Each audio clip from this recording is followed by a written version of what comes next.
যাই হোক, নামাজ পড়ে দোয়া করে এবার মসজিদে নববীর মাঝখানে পেশাব করতে আরম্ভ করলো। কোথায়? মসজিদের মাঝখানে। সাহাবার তো রেগে মেগে আগুন, তাকে ধরতে যাবে, মারতে যাবে। রাসূল সাল্লাল্লাহু আলাইহি ওয়াসাল্লাম বললেন, দাউ, রাখো, বোঝা না লোকটা, করতে দাও। করে ফেললো। এবার প্রিয় নবীজি বললেন, হারিকু আলা বাউলিহি সাজলান মিন মা।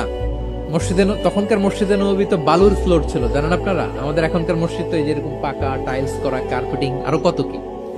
কিন্তু তখনকার মসজিদে নববী ছিল কিসের? ফ্লোরটা বালুর। রাসূল সাল্লাল্লাহু আলাইহি ওয়াসাল্লাম বললেন যে বালুর মধ্যে যদি পেশাব করে দিছে, এক বালতি পানি ঢেলে দাও। এক বালতি পানি ঢেলে দেয়া হলো। আর সাহাবাদেরকে তিনি শান্ত হতে বললেন যে থামো, তার প্রতি আগ্রাসী হয়েও না, কারণ ফাইন্নামা বুইসতুম মুয়াসসিরিন, তোমরা সহজপন্থী হয়ে প্রেরিত হয়েছো। ওয়ালাম তুবআসু মুআসসিরিন, তোমরা কট্টরপন্থী হয়ে প্রেরিত হওয়া নাই।